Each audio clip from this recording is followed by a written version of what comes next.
Hello and welcome to the Machinist News Network. I'm Deirdre Kanievsky. From the politicians in Washington to the family next door, everyone seems to be concerned with health care costs. And with a presidential election less than 2 years away, you're going to hear even more on the subject. Before any candidate announced a potential bid for the presidency, all of them were already talking about health care. We will never be able to provide health care to the American people. We will never get this health care system under control unless we actually have the backbone to take on the big drug companies, take on the big insurance companies, take on the big HMOs. It's one of the biggest problems I hear about as I travel through New York. How can small businesses afford health care? And we have legislation that is modeled on the Federal Employee Health Benefits Plan. But it's wrong. Wrong when businesses have to lay off one employee because they can't afford health care for the rest. It's wrong when a parent can't take a sick child to the doctor because they can't afford the bill that comes with it.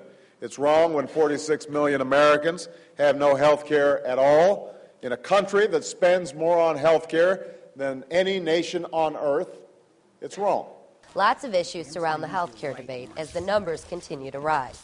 Family health care premiums are up more than 87%, growing 5 times faster than worker wages. Deductibles are up 50%, and co-pays and prescriptions are through the roof. Because of the 46 million uninsured, Americans pay 15 million more in taxes. But while everyone seems to be developing their own solution, organized labor is working on step 1, protecting workers and their jobs, because that's where most Americans get their coverage.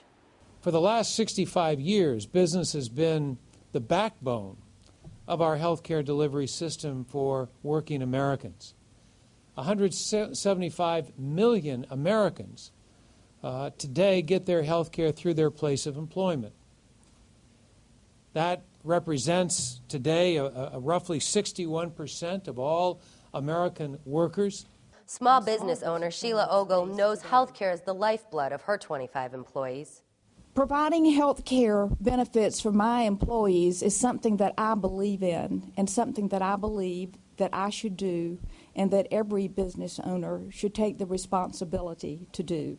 But even if you have a boss like Sheila, no one is completely out of harm's way. We always say employer's not going to drop coverage. A large employer is not going to drop coverage. It only takes one. It only takes one large employer to make a major move in order for us to see a large herd right behind that employer. This is where having a union contract helps. Because while businesses look for ways to cut costs by dropping items like dependent dental and eye care, organized labor is working to stop this from happening. Unless you have a union contract, businesses don't have to offer health care. Analysts warn this is a critical time.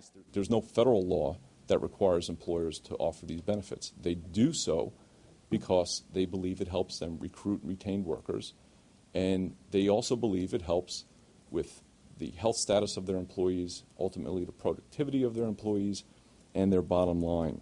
Many businesses are coming up with creative ways to cut health care costs. Some promote wellness programs. Larger companies are taking this a step further. They developed a spine clinic right there on site where employees could go, get a workup, and have physical therapy. And they found that this decreased the amount of time it took for their employees to get treatment, and that it also lessened, along with helping their pain, it also lessened anxiety and other problems associated with the lower back pain. Lessening the pains of workers is what organized labor is all about, and healthcare is no different. Good jobs need to come with good healthcare, and both need protecting. For more Machinist News, you can log on to goiam.org. Thanks for watching.